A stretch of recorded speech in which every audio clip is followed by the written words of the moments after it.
दोस्तों नमस्कार।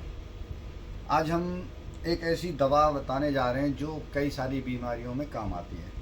सबसे मेन जो काम आती है आती है खांसी, श्वास की समस्या जो हो जाती है, दमे की समस्या जो हो जाती है, कितनी भी पुरानी समस्या हो उसके लिए सबसे अच्छी अचूक दवा है। इसको बनाने के लिए बस मुख्यतः 5 चीज़ों की ज़रूरत पड़ती है और ये कई सारी बीमारियों में काम आती है।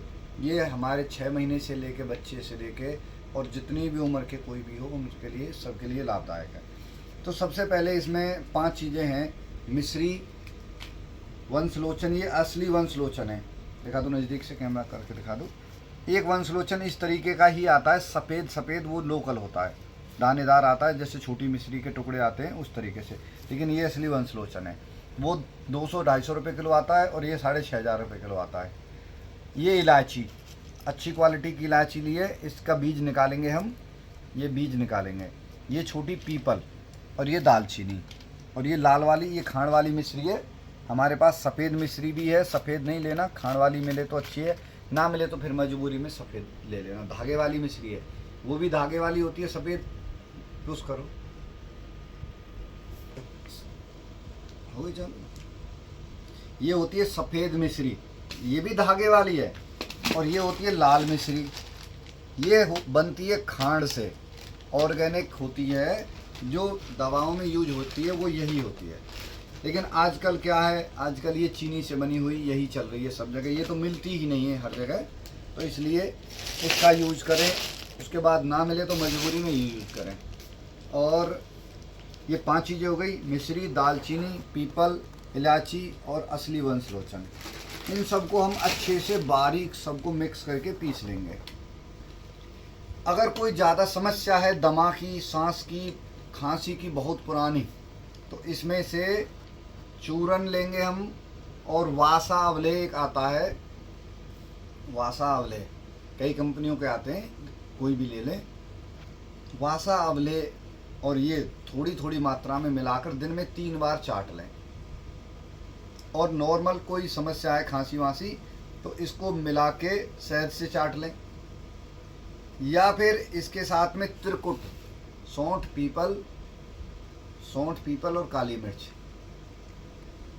इनका एक त्रिकुट बनता है, उसको ले लें और थोड़ी सी मात्रा में बराबर बराबर ये ले लें, शहद मिला लें, चाट लें, कितनी भी पुरानी खांसी हो।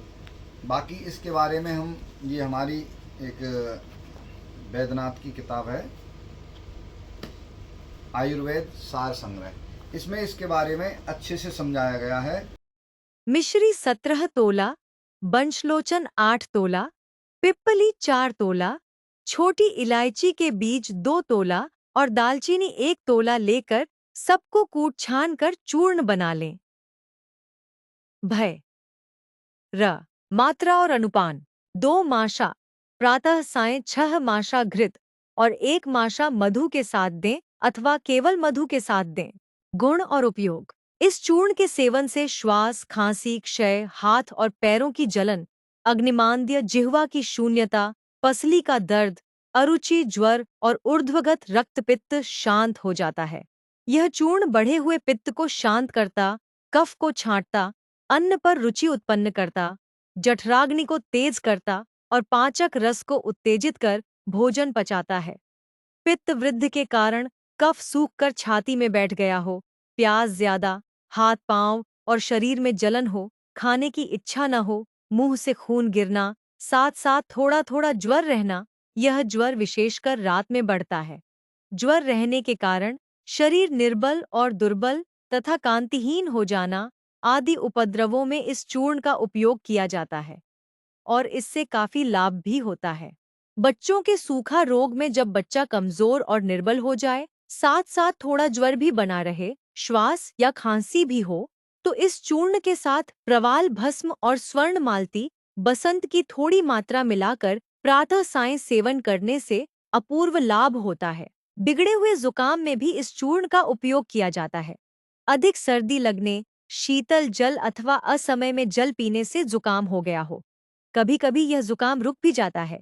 इसका कारण यह है कि जुकाम होते ही यदि सर्दी रोकने के लिए शीघ्र ही उपाय किया जाए तो कफ सूख जाता है, परिणाम यह होता है कि सिर में दर्द, सूखी खांसी, देह में थकावट, आलस्य और देह भारी मालूम पड़ना, सिर भारी, अन्न में रुचि रहते हुए भी खाने की इच्छा न होना आदि उपद्रव होते हैं।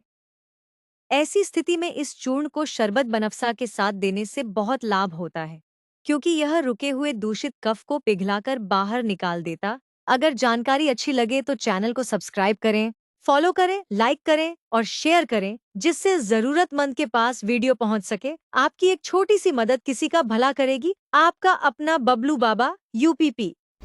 दोस्तों नमस्कार।